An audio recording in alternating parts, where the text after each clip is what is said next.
السلام علیکم ورحمۃ اللہ وبرکاتہ۔ نحمده ونصلی علی رسولہ الکریم، اما بعد فاعوذ باللہ من الشیطان الرجیم، بسم اللہ الرحمن الرحیم، رب اشرح لی صدری ویسر لی امری واحلل عقدۃ من لسانی یفقہوا قولی۔ پچھلے ہفتے ہم نے سورۃ الجمعہ کی آیت نمبر 11 پڑھی۔ اس میں ہم نے سیکھا کہ اصلاح نرمی اور حکمت کے ساتھ کرنی چاہیے۔ کسی کی بھی اصلاح نام لے کر تنقید کرنے کی بجائے عمومی انداز میں سمجھانا چاہیے، کیونکہ یہ طریقہ زیادہ مؤثر ہوتا ہے۔ تربیت کرنا یہ تقاضا کرتا ہے کہ جن کی تربیت کی جا رہی ہے یا جن کی اصلاح کی جا رہی ہے ان کی غلطیوں پر مایوسی نہ ہو۔ یعنی جب بچہ ایک دفعہ غلطی کرتا ہے تو ہم اسے معاف کر دیتے ہیں، اسے ہم سکھاتے ہیں، پھر دوبارہ کرتا ہے، پھر ایک دن آتا ہے تو ہم کہتے ہیں یہ تو کبھی سدھرنے والا ہی نہیں۔ تو ایسا نہیں ہونا چاہیے۔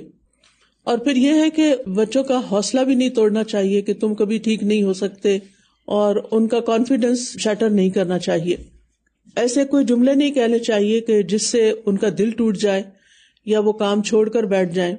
پھر اسی طرح ہم نے یہ بات بھی سیکھی کہ اصلاح کے لیے صرف حکم دینا کافی نہیں ہوتا، یہ کر لو، یہ نہ کرو، اٹھ جاؤ، بیٹھ جاؤ، چلے جاؤ، آ جاؤ، بلکہ موٹیویٹ بھی کرنا چاہیے، کسی کام کے کرنے کا فائدہ بتانا چاہیے، حوصلہ افزائی کرنی چاہیے، دل جیتنے والی گفتگو کرنی چاہیے۔ پھر اسی طرح چونکہ سورۃ الجمعہ کے حوالے سے بات ہو رہی تھی تو جمعے کے دن کی ضرورت، اہمیت، فرضیت اور آداب، ان کے بارے میں بات ہوئی کہ ہمیں خود بھی معلوم ہونے چاہیے اور ہمیں اپنے بچوں کو بھی سکھانے چاہیے، کیونکہ بہت سے لوگ آپ نے دیکھا ہوگا مسجد نبوی میں جاتے ہیں یا حرم میں جاتے ہیں، مسجد الحرام میں جاتے ہیں، تو وہاں پر انہیں نماز نہیں پڑھنی آتی جماعت سے، صف میں نہیں کھڑے ہوتے، یا پھر یہ کہ جمعے کے خطبے کے دوران باتیں کر رہے ہوتے ہیں جن سے سختی سے منع کیا گیا ہے۔ پھر اسی طرح یہ کہ بعض لوگ خطبے کے دوران جاتے ہی نہیں، صرف نماز میں جاتے ہیں، تو ان تمام چیزوں سے بھی بچنا چاہیے۔ سورۃ الجمعہ کی اس آیت سے ہم نے یہ بھی سیکھا کہ نیکی کے کاموں کو دنیاوی مصروفیات پر ترجیح دینی چاہیے، خاص طور پر سیکھنے سکھانے کا جو عمل ہے، کیونکہ صحابہ خطبے کو چھوڑ کر چلے گئے تھے جب مدینہ کے اندر ایک تجارتی قافلہ آیا تھا، تو اللہ سبحانہ تعالیٰ نے اس پر صحابہ کی اصلاح کی تھی کہ انہیں ایسا نہیں کرنا چاہیے تھا۔ تو اسی طرح یہ کہ اگر کوئی علم کی مجلس ہو رہی ہو تو اس وقت باقی سب کام چھوڑ دینے چاہیے۔ بعض لوگ اس مجلس کے دوران بھی فون وغیرہ کرتے رہتے ہیں یا میسیجز چیک کرتے ہیں۔ بعض لوگ تو میں نے دیکھا ہے جمعے کے خطبے کے دوران میسج چیک کر رہے ہوتے ہیں، اگر ان کو منع کرو تو ناراض بھی ہوتے ہیں۔ تو آپ دیکھیں کہ اللہ نے ایک انسان کے سینے میں دو دل تو نہیں بنائے، یہ تو نہیں ہو سکتا آپ خطبہ بھی سنیں اور آپ میسج بھی سنیں اور میسج بھی ساتھ چیک کریں، کوئی ایک چیز تو کمپرومائز ہوگی۔ تو اس لیے تعلیم کے دوران پوری توجہ سنجیدگی کے ساتھ سیکھنے پر رکھنی چاہیے۔ اور پھر یہ ہے کہ انسان کو ہمیشہ یہ یاد رکھنا چاہیے کہ جو اللہ کا دیا ہوا رزق ہے وہ میرے لیے دنیاوی فائدوں سے زیادہ بہتر ہے۔ مجھے اس خوف سے کہ میری دنیا پیچھے چلی جائے گی، مجھے دین کے کام نہیں چھوڑنے چاہیے۔ اور پھر یہ کہ جو چیز دین کو نقصان پہنچائے اور اس سے صرف دنیا کا فائدہ ہو رہا ہو تو اسے چھوڑ دینا بہتر ہے، کیونکہ دنیا تو ویسے ہی ہاتھ سے جانے والی ہے اور آخرت جو ہے وہ ہمیشہ باقی رہنے والی ہے۔ ہر کام میں انسان ضرور یہ دیکھے کہ اس سے میری آخرت کو کیا فائدہ ہونے والا ہے۔ اور ایک آخری ہم نے اہم بات پچھلے ہفتے یہ سیکھی تھی کہ اعمال اور ان کے نتائج لازم و ملزوم ہیں۔ جیسے ہم کام کریں گے، جیسے زندگی گزاریں گے، ویسے ہی اس کا نتیجہ نکلے گا۔ تو اللہ تعالیٰ ہمیں عمل کرنے کی توفیق دے۔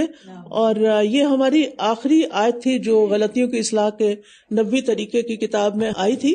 اس کے بعد یہ ہے کہ آج ہم صفحہ نمبر 14 سے شروع کریں گے۔ جن لوگوں کے پاس بھی کتاب ہے وہ اس کتاب کو کھول لیں، کیونکہ جو چیزیں صرف سننے میں آتی ہیں اور وہ ہم دیکھتے نہیں ہیں ان کا فائدہ آدھا ہوتا ہے۔ جب سننے کے ساتھ ساتھ ہم دیکھتے بھی ہیں، کتاب کو دیکھتے ہیں، پڑھنے والی چیز کو دیکھتے ہیں، تو اس سے بات زیادہ سمجھ میں آتی ہے۔ جناب رسول اللہ صلی اللہ علیہ وسلم کی عملی زندگی سے بھی یہی ظاہر ہوتا ہے کہ آن حضرت صلی اللہ علیہ وسلم اللہ کے نازل کردہ نور کی روشنی میں برائی کی روک ٹوک اور غلطی کی اصلاح کے اسی طریقہ کار پر عمل پیرا رہے، اور آپ نے اس کام میں کسی قسم کی سستی سے کام نہیں لیا، یعنی لوگوں کی اصلاح کرتے رہے۔ اس قسم کے دلائل سے علماء نے یہ قاعدہ اخذ کیا ہے کہ نبی صلی اللہ علیہ وسلم کے حق میں بیان اور وضاحت کو ضرورت کے وقت سے مؤخر کرنا جائز نہیں. یعنی نبی صلی اللہ علیہ وسلم کی جہاں تعلیم ہو یا سنت ہو تو اس کو پیچھے نہیں کرنا چاہیے. نبی اکرم صلی اللہ علیہ وسلم کی زندگی جن افراد کے درمیان گزری ان سے سرزد ہونے والی غلطیوں کے بارے میں حضرت صلی اللہ علیہ وسلم کا طرز عمل انتہائی اہمیت کا حامل ہے، کیونکہ حضرت صلی اللہ علیہ وسلم کو اللہ تعالیٰ کی تائید اور نصرت حاصل تھی، اور آپ کے اقوال اور افعال کی تائید یا تصحیح وحی کے ذریعے ہوتی رہتی تھی. یعنی جو آپ کا طریقہ ہے وہ سب سے صحیح طریقہ ہے، کیونکہ وہ طریقہ آپ کو اللہ تعالیٰ نے سکھایا تھا وحی کے ذریعے. اس لیے حضور صلی اللہ علیہ وسلم کے اختیار کردہ اسالیب یعنی طریقہ زیادہ محکم اور زیادہ مفید ہے. ان کے استعمال سے یہ امید زیادہ ہے کہ لوگ اصلاح کرنے والے کی بات مان لیں. یعنی اگر آپ اصلاح کرنے میں سنت کے طریقے پر عمل کریں گے تو لوگ آپ کی بات زیادہ سنیں گے، آپ کے بچے بھی آپ کی بات زیادہ سنیں گے، کیونکہ اکثر لوگوں کو یہ ہوتا ہے کہ بچے بات نہیں سنتے. تربیت کا فریضہ انجام دینے والا کوئی بھی فرد اگر ان طریقوں اور اسالیب پر عمل پیرا ہو تو اس کا یہ عمل زیادہ صحیح اور بہتر ہو جائے گا، اور یہ اس میں ثواب بھی ہوگا، اجر بھی ہوگا. اس کے علاوہ نبی اکرم صلی اللہ علیہ وسلم کی ذات اقدس ہمارے لیے اسوہ حسنہ ہے. اس لیے نبوی طریقہ کار اور اسالیب پر عمل کرنے سے حضرت صلی اللہ علیہ وسلم کی اقتداء یعنی پیروی کا شرف بھی حاصل ہو جاتا ہے، اور اخلاص کی موجودگی میں یہ چیز اجر و ثواب کے حصول کا باعث ہے. یعنی کوئی بھی کام ہم کرتے ہیں عام روزمرہ زندگی میں تو کرنا تو ہوتا ہی ہے، لیکن اگر اس میں ہم سنت کی پیروی کریں تو وہی کام ثواب بن جاتا ہے، چاہے وہ دنیا کا کام ہی کیوں نہ ہو. مثال کے طور پر آپ رات کو سوتے ہیں تو سوتے ہوئے جو سنتیں ہیں، مثال کے طور پر وضو کے ساتھ سونا، یا پھر یہ کہ دائیں طرف لیٹنا، دعائیں پڑھنا، سورۃ الملک پڑھنا، آیت الکرسی پڑھنا، معوذتین پڑھنا، سورۃ قل یا ایھا الکافرون پڑھنا، اور اسی طرح دیگر دعائیں پڑھنا. تو جب آپ یہ سب پڑھ کر سوتے ہیں تو آپ کی ساری رات عبادت میں گزرتی. اور اگر کوئی شخص باوضو سوتا ہے تو فرشتہ اس کے لیے دعا کرتا ہے کہ اللہ تعالیٰ اس کو بخش دے. ہم سو رہے ہیں اور ایک فرشتہ ہمارے لیے دعائیں کیے جا رہا ہے. اسی طرح کھانا تو کھانا ہی ہوتا ہے، بیٹھ کر کھائیں، دائیں ہاتھ سے کھائیں اور بھوک رکھ کر کھائیں، تو یہ چیز ہمارے لیے عبادت بن جاتی. باقی بھی روزمرہ کی جو ضرورت کی چیزیں ہیں، حتیٰ کہ شوہر بیوی کا جو تعلق ہے اس کے بارے میں بھی حدیث میں آتا ہے کہ وہ بھی اجر کا باعث ہے، جبکہ وہ بالکل ایک سراسر دنیا کا کام ہے. اسی طرح بچوں کی تربیت ہے، گھر میں ملنا جلنا، مثلا اسمائل کرنے سے تعلقات باہم اچھے ہوتے ہیں، لیکن اگر ہم اس کو سنت سمجھ کے کرتے ہیں تو یہ ہمارے لیے اجر و ثواب کا باعث بن جاتا ہے. تو ہر چیز میں نیت بہت کاؤنٹ کرتی ہے کہ ہم کس نیت سے کوئی کام کر رہے ہیں. پھر اس کے بعد وہ لکھتے ہیں 90 طریقہ کار کا مطالعہ کرنے سے دنیا میں پائے جانے والے متعدد یعنی مختلف اسالیب کی ناکامی اور غلطی بھی واضح ہو جاتی ہے. یعنی کون سا طریقہ ٹھیک ہے جو سنت سے ثابت ہے، اور جو دوسرے طریقے ہیں وہ پھر درست نہیں ہیں. ان میں سے اکثر اسلوب تو واضح طور پر غلط ہے اور ان کی بنیاد غلط نظریات پر رکھی گئی ہے. مثلاً بے قید آزادی کا نظریہ کہ بس کسی کو کچھ نہ کہو، ہر ایک کا پرسنل معاملہ ہے، کوئی اچھا کرے برا کرے بس چھوڑ دو ان کو جیسے وہ کرنا چاہیں. تو یہ طریقہ ہمارے دین نے نہیں سکھایا. ہمارے دین نے تو امر بالمعروف اور نہی عن المنکر بتایا ہے کہ نیکی کا حکم دو اور برائی سے روکو. یا وہ نسل در نسل منتقل ہونے والے غلط خیالات پر مبنی ہوتے ہیں، مثلاً آباء و اجداد کی اندھی تقلید کہ نہیں ہمارے بڑے بھی ایسے کرتے تھے اس لیے ہم یہی کریں گے. کچھ لوگوں کو جب بتایا جاتا ہے کہ یہ رسمیں جو ہیں یہ بدعت میں شمار ہوتی ہیں تو ماننے کو تیار نہیں ہوتے.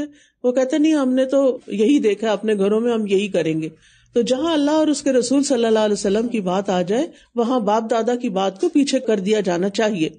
یہاں یہ اشارہ کر دینا ضروری ہے کہ اس نبوی منہج کو عملی طور پر اختیار کرتے ہوئے بہت حد تک اجتہاد سے کام لینا پڑتا ہے، تاکہ حالات و واقعات اور نتائج کو مد نظر رکھتے ہوئے جو اسلوب زیادہ مناسب معلوم ہو وہی کام میں لایا جائے، اور فقیہانہ نظر رکھنے والا شخص ملتے جلتے حالات اور کیفیات پر گہری نظر ڈال کر مناسب اسلوب کا انتخاب کر سکتا ہے. اس کتاب میں یہ کوشش کی گئی ہے کہ حضرت صلی اللہ علیہ وسلم کا واسطہ جن افراد سے تھا اور جن حضرات کے درمیان آپ کی زندگی گزری، ان کے مقام اور مرتبے کے فرق اور ذہن اور فکر کے اختلافات کو سامنے رکھتے ہوئے حضرت صلی اللہ علیہ وسلم نے ان کی غلطیوں کے بارے میں جو مختلف انداز کا رویہ اختیار کیا ان اسالیب کو جمع کیا جائے.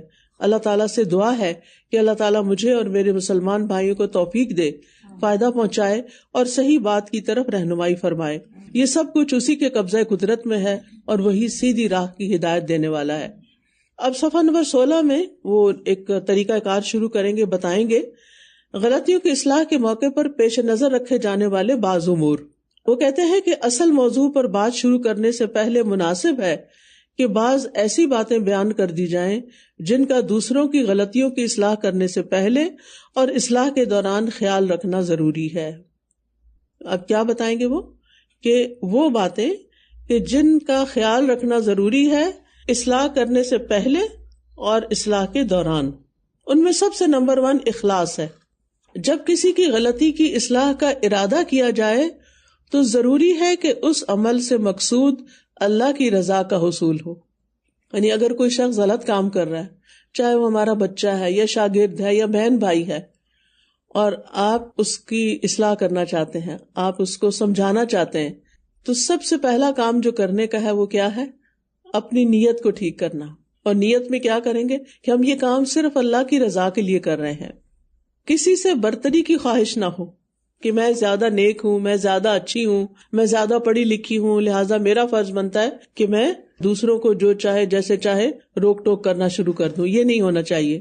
نہ کسی پر اپنا غصہ نکالنے کا جذبہ کار فرما ہو، یعنی یہ بھی نہیں ہونا چاہیے کہ کسی سے ہماری بنتی نہیں، اور اگر ہم دیکھیں کہ وہ کوئی غلط کام کرے تو اب ہمیں موقع مل گیا ہے اس کی خبر لینے کا، یہ جذبہ بھی نہیں ہونا چاہیے۔ نہ یہ کوشش ہو کہ عوام کی نظروں میں کوئی مقام حاصل ہو جائے، لوگ کہیں کہ واہ بھائی واہ فلاں تو ہر ایک کی بڑی اچھی اصلاح کرتا ہے، یہ بھی نہیں ہونا چاہیے۔ نہ شہرت کی خواہش ہو، نہ کسی پہ غصہ نکالنا مطلوب ہو، نہ کسی کے مقابلے میں اپنے آپ کو بڑا ثابت کرنا۔ اور یہ 3 نکتے بڑے ہی اہم ہیں کہ اگر آپ کسی کو بھی کچھ سکھا رہے ہیں تو یہ 3 چیزیں اس میں نہیں ہونی چاہیے۔ اب سب سے پہلی بات چونکہ انہوں نے اخلاص کی ہے، تو اخلاص کیا ہوتا ہے؟ اخلاص کا لفظی مطلب ہوتا ہے پاک صاف ہونا، خالص ہونا، ملاوٹ دور کرنا، کہ اس میں کسی قسم کی دوسری چیز کی آمیزش نہ ہو، یعنی کوئی اور چیز مکس نہ ہو۔ شرعی اصطلاح میں یعنی ہماری شریعت میں اخلاص کا مطلب ہوتا ہے اپنے دل کو اللہ کے سوا ہر غیر سے خالی کر لینا۔ یعنی جب نماز بھی پڑھ رہے ہیں یا تعلیم دے رہے ہیں یا کوئی بھی چیز، تو وہ سارا کا سارا صرف اور صرف اللہ کے لیے ہو۔ تو انسان اپنی زندگی میں جو بھی کوئی عمل کرے، جس شکل کی بھی کوئی عبادت کرے، اس کا دل اللہ کی طرف متوجہ رہنا چاہیے کہ اللہ یہ میں صرف آپ کے لیے کر رہا ہوں، اور اس پر مطمئن بھی ہونا چاہیے، اور کام سے پہلے بھی اور کام کے دوران بھی اپنے دل کا جائزہ لیتے رہنا چاہیے کہ میں یہ کیوں کر رہا ہوں۔ مثلاً اس وقت میں یہاں بیٹھی ہوں تو میں یہ کیوں پڑھا رہی ہوں، مجھے بار بار اپنی نیت کو چیک کرنا چاہیے، کیونکہ نیت ایسی چیز نہیں کہ جو آپ نے ایک دفعہ کر لی۔ مثلا ہوتا ہے نا کہ گھڑی کی سوئی اگر وہ بند ہوگی گھڑی اور آپ اس میں سیل ڈال کے تو ایک دفعہ اس کو چالو کر دے تو پھر وہ بار بار آپ کو ٹائم ٹھیک نہیں کرنا پڑتا، وہ چلتی رہتی ہے۔ لیکن ہمارے دل کی سوئی جو ہے نا وہ ایک دفعہ اللہ کی طرف متوجہ ہوتی ہے اور ذرا ہم غافل ہوتے ہیں، وہ ڈھیلی ہو کے پھر واپس الٹ جاتی ہے۔ تو اس کو سیدھا رکھنا، اللہ ہی کی طرف متوجہ رکھنا، یہ بہت ضروری ہے۔ ریاکاری نہ ہو، دکھاوے کی خواہش نہ ہو، لوگوں سے تعریف کروانے کی خواہش نہ ہو، دنیاوی مفاد کی چاہت نہ ہو کہ مجھے اس سے دنیا کا کیا کیا فائدہ ملے گا۔ تو ان سب چیزوں سے انسان کو اپنے دل کو خالی کرنا چاہیے۔ اور قرآن مجید میں ہمیں اس کا حکم بھی دیا گیا ہے، وَمَا أُمِرُوا إِلَّا لِيَعْبُدُوا اللَّهَ مُخْلِصِينَ لَهُ الدِّينَ حُنَفَاءَ، اور انہیں اس کے سوا حکم نہیں دیا گیا کہ وہ اللہ کی عبادت کریں اس حال میں کہ اس کے لیے دین کو خالص کرنے والے ایک طرف ہونے والے ہوں، یعنی اللہ کی طرف ہو جائیں باقیوں سے اپنے دل کو خالی کر کے۔ اور ہمارے اعمال کی قبولیت کا دار و مدار بھی اسی پر ہے، خالص نیت پر ہے۔ ہمارے ایمان کی تکمیل بھی اسی سے ہوتی ہے، اس کے بغیر ایمان مکمل نہیں ہوتا۔ رسول اللہ صلی اللہ علیہ وسلم نے فرمایا، جو شخص اللہ کی رضا کے لیے کچھ دے، اللہ کی رضا کے لیے روک لے، اللہ کے لیے محبت کرے، اللہ کے لیے نفرت کرے، اللہ کی رضا کے لیے نکاح کرے، اس نے اپنا ایمان مکمل کر لیا۔ یعنی یہ سارے کام جب تک اللہ کے لیے نہیں تو ایمان بھی مکمل نہیں۔ اور یہ مسلمان کی صفت بھی بتائی گئی ہے، حدیث سے پتہ چلتا ہے، نبی صلی اللہ علیہ وسلم نے فرمایا 3 باتیں ایسی ہیں جن کے بارے میں مسلمان کا دل خیانت نہیں کرتا، نمبر 1 عمل کا اللہ کے لیے خالص ہونا. اگر دل اللہ کے لیے خالص نہیں تو اس کا مطلب ہے لوگوں کو ہم دکھاوا کر رہے ہیں, خیانت کر رہے ہیں اللہ تعالیٰ سے. ائمہ مسلمین یعنی مسلمز کے جو لیڈرز ہیں ان کے لیے خیرخواہی کرنا, ان کے لیے اچھا سوچنا. اور تیسرا مسلمانوں کی جماعت کے ساتھ رہنا, کیونکہ ان کی دعا دوسروں کو بھی شامل ہوتی ہے. یعنی ہم جب ربنا کہتے ہیں یا اہدنا کہتے ہیں تو ہم سب مسلمانوں کے لیے دعا کر رہے ہوتے ہیں. پھر یہ کہ اخلاص کا ایک فائدہ یہ ہے کہ اس سے انسان کے عمل میں برکت آتی ہے, اور چھوٹا سا عمل بھی اللہ کے ہاں بڑا ہو جاتا ہے, اللہ تعالیٰ کی مدد شامل حال ہو جاتی. آپ سب کو وہ قصہ یاد ہوگا جس میں 3 لوگ غار میں پھنس گئے تھے. تو وہ خلاصی کیسے ہوئی تھی؟ انہوں نے اپنے اس عمل کے ذریعے دعا مانگی تھی جو انہوں نے خالص اللہ کے لیے کیا تھا, تو غار کا پتھر ہٹ گیا. یعنی اخلاص کے اندر اتنی برکت ہے. پھر یہ کہ اخلاص کی وجہ سے انسان کے دل کو سکون ملتا ہے. لوگوں کی تنقید کا کوئی برا نہیں انسان مناتا, لوگوں کی تعریف سے انسان نہیں بھولتا. انسان سوچتا ہے جس رب کے لیے کیا ہے اس نے تو دیکھ لیا ہے, تو کوئی فرق نہیں پڑتا. اگر لوگوں کو نہیں بھی پسند آیا تو خیر ہے. پھر انسان کا عمل جو ہے نا اس میں استقامت ہوتی ہے. انسان ادھر ادھر نہیں دیکھتا نا, تو اپنے رستے منزل کی طرف بڑھتا رہتا ہے, کام کرتا رہتا ہے, فیڈ اپ ہو کے کام نہیں چھوڑتا. لیکن جو لوگوں کی تعریف کی خاطر کام کرتا ہے, جب لوگ تعریف نہیں کرتے تو چاہے وہ کتنا ہی اچھا کام ہو وہ چھوڑ کے پیچھے ہٹ جاتا ہے کہ میں تو بہت ڈسہارٹ ہو گئی ہوں, میرا کام کسی نے اپریشیٹ ہی نہیں کیا, مجھے تو کسی نے امپورٹنس ہی نہیں دی. یہ چیزیں جب دل میں ہوتی ہیں تو پھر انسان اللہ کے راستے پہ جم نہیں سکتا. پھر اسی طرح یہ ہے کہ انسان کے اندر عاجزی اور انکساری پیدا ہوتی ہے کہ میں کچھ نہیں ہوں, مجھے اگر کچھ کرنے کا موقع ملا تو صرف اللہ کے اذن سے اور اللہ کی توفیق سے, اور اس کا صلہ مجھے اللہ ہی سے لینا ہے. اور اللہ سے حسن ظن بھی ہوتا ہے کہ وہ اس کو قبول کرے گا اور آخرت میں اس کے لیے بڑا اجر عطا کرے گا. اس کے بارے میں سورۃ النساء کی ایک آیت میں آتا ہے الا الذین تابوا واصلحوا واعتصموا باللہ واخلصوا دینہم للہ فاولئک مع المؤمنین وسوف یؤتی اللہ المؤمنین اجرا عظیما. منافقین کے پیچھے بات ہو رہی تھی, فرمایا مگر وہ لوگ منافق نہیں جنہوں نے توبہ کر لی, اصلاح کر لی, اللہ کو مضبوطی سے تھام لیا اور اپنا دین اللہ کے لیے خالص کر لیا, یعنی صرف اللہ کو خوش کرنے کے لیے کام کرتے ہیں, تو یہ لوگ مومنوں کے ساتھ ہوں گے. پھر وہ منافق نہیں ہیں, اور اللہ مومنوں کو جلد ہی بہت بڑا اجر عطا کرے گا. اور جہاں اخلاص نہیں ہوتا وہاں نقصان بھی ہوتے ہیں. سب سے پہلی بات یہ کہ انسان کا عمل ہی ضائع ہوتا ہے, اس محنت کا کوئی فائدہ ہی نہیں ہوتا, دل میں بے چینی رہتی ہے, اس کام کو کر کے سکون نہیں ملتا, کیونکہ انسان ہر وقت یہ سوچتا رہتا ہے لوگ کیا کہیں گے, لوگ کیا سوچتے ہیں, لوگوں نے پسند کیا کہ نہیں پسند کیا. اور اگر پسند کیا ہو تو تکبر پیدا ہو جاتا ہے انسان کے اندر, خود پسندی آ جاتی ہے, اور اگر نہ پسند کیا ہو تو فرسٹریشن کے ساتھ انسان اس نیکی کو چھوڑ بیٹھتا ہے. پھر یہ کہ آخرت میں اس کام کا کوئی اجر نہیں. حدیث میں آتا ہے جو آخرت کا عمل دنیا کے لیے کرے گا اس کا آخرت میں کوئی حصہ نہیں, وہاں نہیں اسے کچھ ملنے والا. اب یہ ہے کہ ہمیں اپنا جائزہ لیتے رہنا چاہیے کہ ہمارے اندر اخلاص ہے یا نہیں ہے یا کم ہے, کیونکہ جو شخص حق کا متلاشی ہوتا ہے نا وہ اپنا جائزہ لیتا رہتا ہے, اور وہ کوئی بھی کام صرف دوسروں کی اصلاح کے لیے نہیں کرتا. علم اس لیے حاصل نہیں کرتا کہ میں دوسروں کو پڑھا دوں, بلکہ اس لیے حاصل کرتا ہے کہ میری اپنی اصلاح ہو جائے. تو ہمیں کیسے پتا چلے گا کہ ہم نے کوئی کام واقعی اخلاص کے ساتھ کیا ہے؟ وہ اس وقت پتا چلتا ہے کہ ہم وہ کام کر کے کیا خواہش رکھتے ہیں کہ اللہ تعالیٰ راضی ہو جائے, یا یہ خواہش رکھتے ہیں کہ لوگوں کو پتا چل جائے کہ میں نے فلاں فلاں کارنامہ کیا ہے, بہانے سے اپنی تعریفیں کی جائیں اور لوگوں کی توجہ اپنی طرف کی جائے. تو اس کا مطلب یہ ہے کہ پھر کام لوگوں ہی کے لیے کیا تھا, اللہ کے لیے نہیں کیا. اب ہمیں دیکھنا چاہیے کہ بحیثیت والدین, مربی, استاد, دوست اخلاص کو کیسے اپنائیں.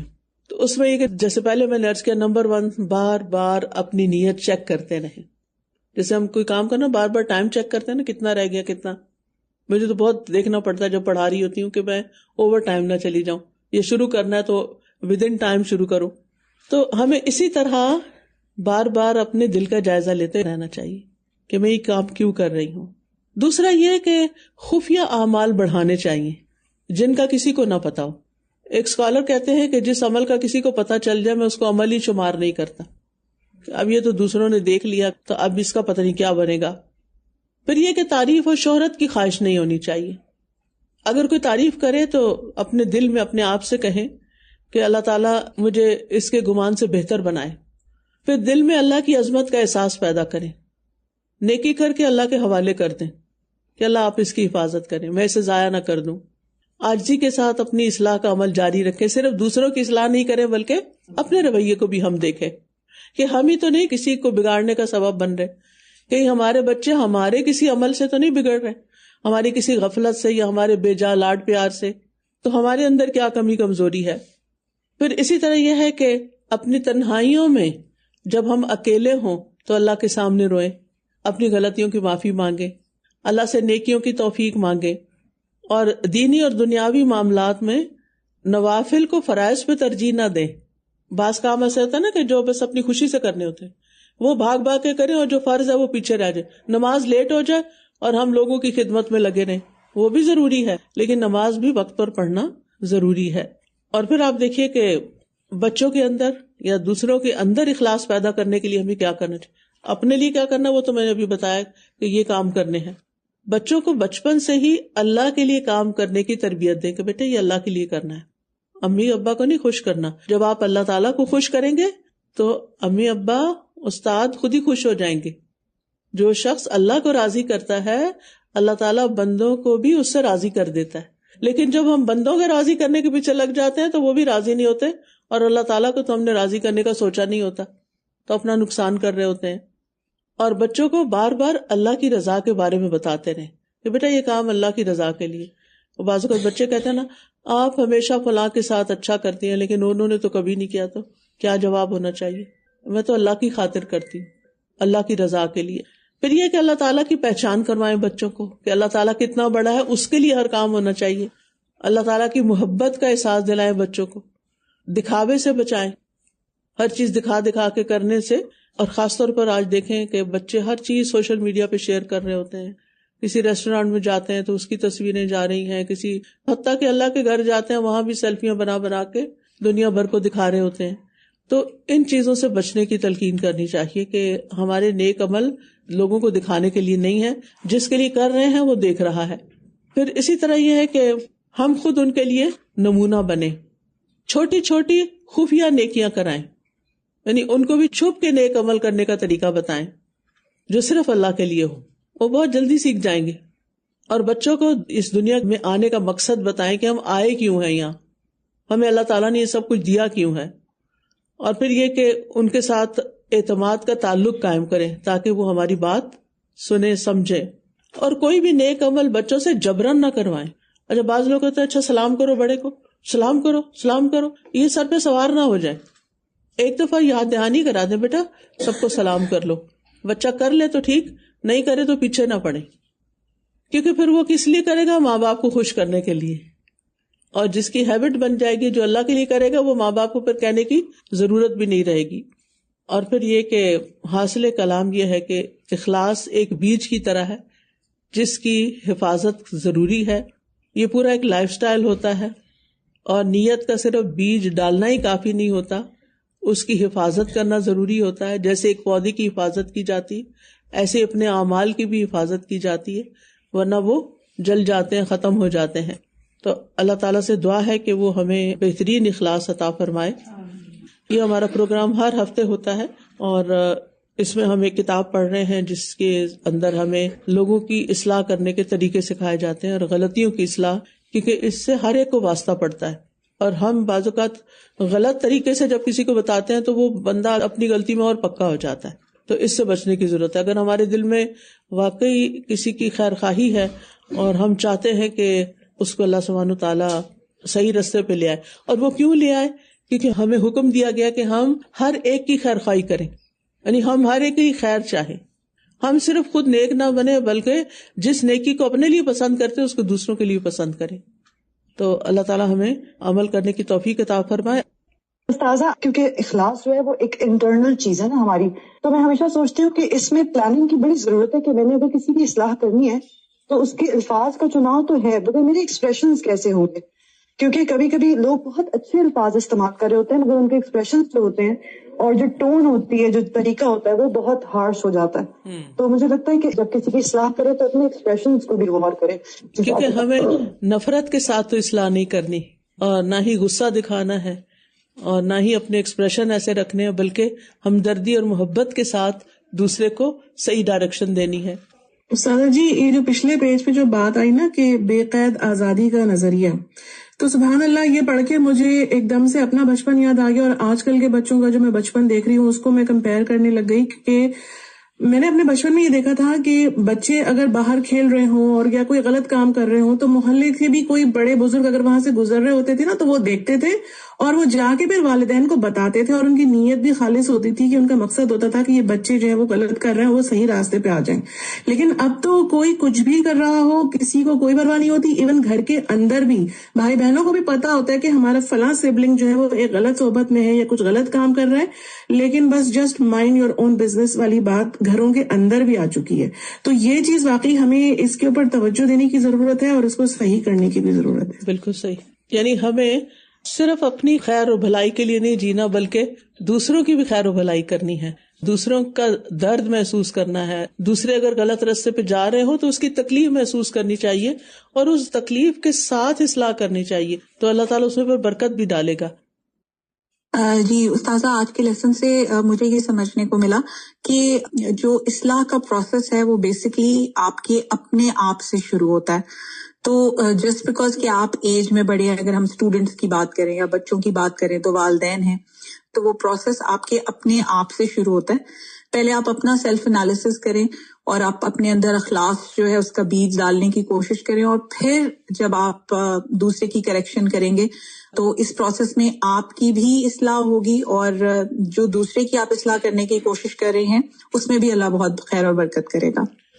بالکل، یہ بڑی اہم بات ہے، کیونکہ جب تک ہمیں یہ نہ پتا ہو کہ ہم یہ کام کر کیوں رہے ہیں، وائے، ہمیں اپنے وائے کا نہ پتا ہو کہ کوئی بھی کام یا کوئی بھی بات یا کسی کی اصلاح یا کسی کو نصیحت یا کسی کو کچھ سکھانا، اس کا مقصد نہیں پتا کہ کیوں کر رہے ہیں، تو ہمارا طریقہ پھر ٹھیک نہیں ہو سکتا. جب یہ پتا چلے گا تو پھر ہم سب سے پہلے اس کو پلان کریں گے، سوچیں گے، اپنے اندر جھانکیں گے کہ میں خود تو نہیں یہ کام کرتی جس سے میں دوسروں کو روک رہی ہوں، ساتھ اپنی اصلاح کریں گے، ساتھ دوسروں کی کریں گے. جی ایک پوائنٹ ہم نے یہاں پڑھا ہے کہ اس نبوی منہج کو عملی طور پر اشتہاد سے کام لینا ہے. تو یہ میں جاننا چاہ رہی تھی کہ یہ اشتہاد ہمارا کس کے ساتھ ہوگا، اپنے آپ سے ہوگا یا یعنی اس انسیڈنٹ یا واقعے یا حدیث یا چیز کو پڑھ کے پھر ہم دیکھیں گے کہ یہ جس سچویشن کی میں اصلاح کرنے جا رہا ہوں اس کے مطابق اس میں کون سے ایسے پوائنٹس ہیں، یعنی غور و فکر کے بعد، پلاننگ کے بعد. جزاکم اللہ خیرن. آپ سب کا بہت شکریہ. آج کی یہ کلاس ریاض سے ہو رہی ہے. الحمدللہ اللہ نے موقع دیا، ایک مدینہ سے ہوئی، ایک مکہ سے ہوئی، اور آج کی یہ ریاض سے ہو رہی ہے. اللہ تعالیٰ سب کی کوشش قبول کرے، اور جتنے لوگوں نے اس میں پارٹیسپیٹ کیا اللہ سبحانہ تعالیٰ ان کی پارٹیسپیشن کو بھی قبول کرے. بارک اللہ فیکم. سبحانک اللہم و بحمدک، اشہد ان لا الہ الا انت، استغفرک و اتوب الیک. السلام علیکم و رحمۃ اللہ وبرکاتہ.